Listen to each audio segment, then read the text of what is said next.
Hey guys, तो Agatha all along के recent episode में एक बहुत बड़ा रेवलेशन हमें देखने मिला, जहां एमसीयू में अब ऑफिशियली डेथ, जो कि एक कॉस्मिक एंटिटी है, उसकी एंट्री हो चुकी है।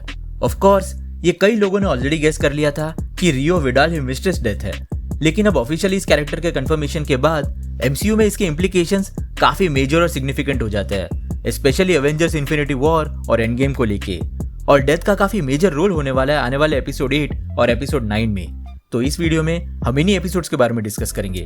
शुरू करने से पहले अगर आप इस चैनल पर नए हो तो सब्सक्राइब जरूर कर लेना, सो दैट आपको हमारे लेटेस्ट वीडियोस के अपडेट्स रेगुलरली मिल सके। So without wasting any further time, let's get started.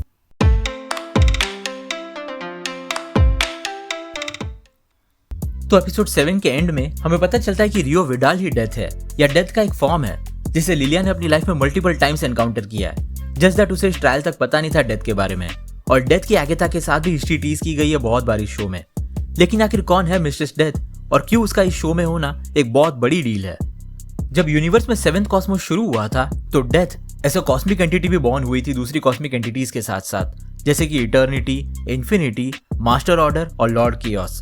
Death basically एक लिटरल पर्सोनिफिकेशन ही है डेथ का, और वो मल्टीपल फॉर्म में दिख सकता है या दिख सकती है, लेकिन मोस्ट कॉमनली वो एक क्लोक्ड स्केलेटन वुमन के फॉर्म में दिखाई देती है, और ये स्केलेटन भी चेंज होता है अलग अलग स्पीसीज के हिसाब से।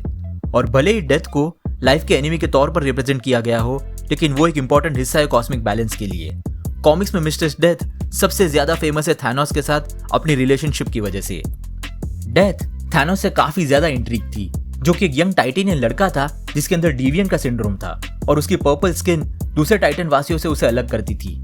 डेथ सबसे पहले मैनिफेस्ट हुई थैनोस के सामने एक यंग लड़की के रूप में, जो कि उसी के साथ स्कूल अटेंड करती थी। उसने थैनोस को एक बार कन्विंस किया एक डेंजरस केव में जाने के लिए, सो दैट थैनोस अपने डर को मिटा सके। इस केविन को एक्सप्लोर करते हुए थैनोस के एक दोस्त की डेथ हो जाती है जब वहां अंडरग्राउंड रह रहे क्रिटर्स उन पर हमला करते हैं। डेथ थैनोस को कन्विंस करती है बदला लेने के लिए और पूरे क्रिटर्स के नेस्ट को खत्म करने के लिए, और थैनोस बिल्कुल वही करता है। अब जैसे जैसे थैनोस बड़ा होता गया वैसे डेथ उसकी कॉन्फिडेंट बनती जाती है। सिर्फ वही जानती है कि थैनोस सीक्रेटली किस तरह की एक्टिविटीज करता था।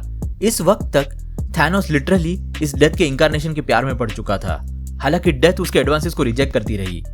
धीरे धीरे थैनोस को लोगों को मारने में मजा आने लगा, और उसने अपने ट्रू नेचर को एक्सेप्ट कर लिया, जिसके बाद डेथ उसकी कंपेनियन बनने के लिए राजी हो गई।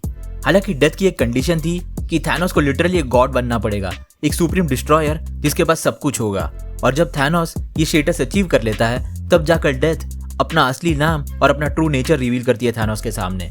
यही से थैनोस एक मैड टाइटन बनता है यूनिवर्स के लिए। यानी कि थैनोस के इस आधे एग्जिस्टेंस को खत्म करने के मोटिवेशन के पीछे डेथ का हाथ था।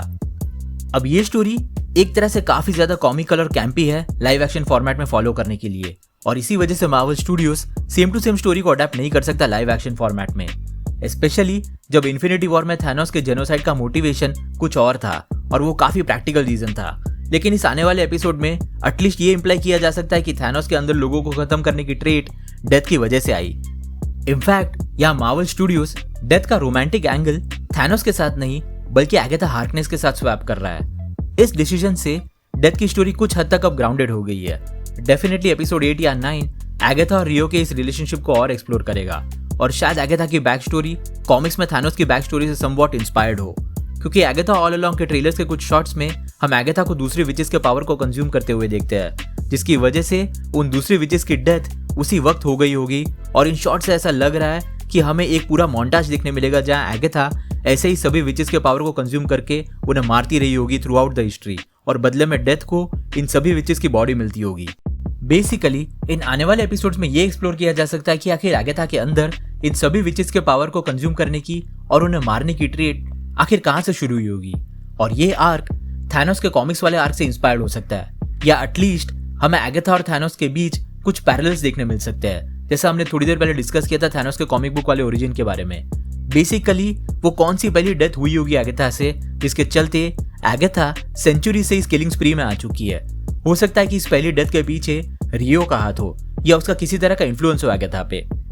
इसी स्टोरी में हमें मोस्ट प्रोबेबली ये भी पता चलेगा कि एगाथा के बेटे निकोलस स्क्रैच के साथ क्या हुआ था, और कैसे उसे डार्क होल्ड मिला, जो कि प्रोबेबली निकोलस स्क्रैच के लाइफ के बदले ही उसे मिला था। डेफिनेटली उसके अंदर एक रिग्रेट है अपने बेटे को लेकर, जो कि हमने एपिसोड 3 में भी देखा था। हो सकता है कि उसके बेटे की अनटाइमली डेथ आने वाले फाइनल ट्रायल में हमें देखने मिले, जो कि बिली का ट्रायल होगा।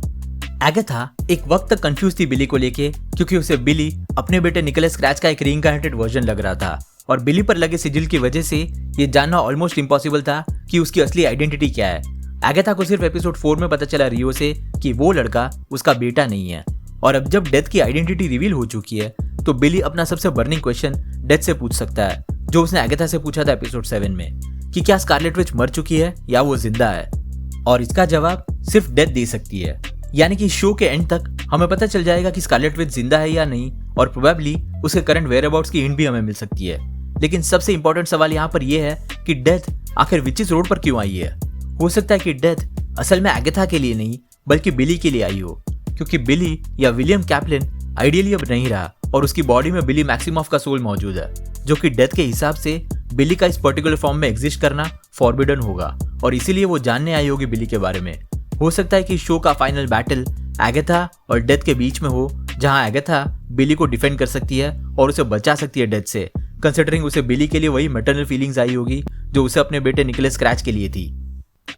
ये एक बहुत ही अमेजिंग आर्क होगा एगाथा के लिए, जो कि एज अ विलेन इंट्रोड्यूस हुई थी वांडाविजन में और वांडा को मारना चाहती थी, और एगाथा ऑल अलोंग में वो खुद वांडा के बेटे को बचा रही है। एगाथा डेथ के साथ अपनी इस बैटल में सर्वाइव कर पाएगी या नहीं, ये देखना इंटरेस्टिंग होगा, क्योंकि इस सीरीज के पहले एपिसोड में ही एगाथा रियो के पावर्स को छीन लेने की बात करती है, जिसके ऊपर रियो जवाब देती है कि अगर रियो ने अपने पावर्स उसको दे दिए तो एगाथा मर जाएगी। एगाथा दूसरी विचेस के पावर्स को कंज्यूम करती आई है सेंचुरी से, और अगर ये उसका आखिरी बैटल हुआ तो यहाँ भी वो सिमिलर ट्रिक अपनाएगी, क्योंकि अल्टीमेटली डेथ भी एक तरह की विच ही है। एपिसोड 7 के एंड में उसे ओरिजिनल ग्रीन विच बुलाया गया है, तो एट सम पॉइंट हम एगाथा को डेथ के पावर्स को कंज्यूम करते हुए जरूर देखेंगे, लेकिन उसका फेट अल्टीमेटली क्या होगा ये डेथ ही डिसाइड करेगी एंड में। So let's see. अगर इस शो के एंड में वांडा के बारे में कुछ नई इन्फॉर्मेशन रिवील होती है तो काफी चांसेस है कि एगाथा भी हमें आगे दिखेगी, स्पेशली वांडा के मेंटर के रूप में, जैसे कॉमिक्स में होते आया है। एंड ऑफ कोर्स कॉमिक्स में फैंटास्टिक 4 में भी वो रिड रिचर्ड्स और सू स्टॉर्म के बेटे फ्रैंकलिन रिचर्ड्स की नैनी थी, यानी कि कॉमिक्स के लोर के हिसाब से पॉसिबिलिटी काफी ज्यादा एगाथा के रिटर्न होने की। So hopefully Agatha all along उसका फाइनल अपीयरेंस नहीं होगा। तो आपके क्या थॉट्स है एपिसोड 8 और एपिसोड 9 को लेके? क्या इस शो के फिनाले में एगाथा सर्वाइव कर पाएगी? अपनी थियरीज नीचे कमेंट सेक्शन में जरूर बताना। अगर आपको वीडियो पसंद आया हो तो उसे लाइक जरूर कर देना, और अगर आप इस चैनल पर नए हो तो सब्सक्राइब करना मत भूलना। हम रेगुलरली ऐसे वीडियोस पब्लिश करते हैं। हमारे रिसेंट वीडियोस को देखने के लिए यहाँ पे क्लिक करें। Thank you so much for watching guys, stay safe.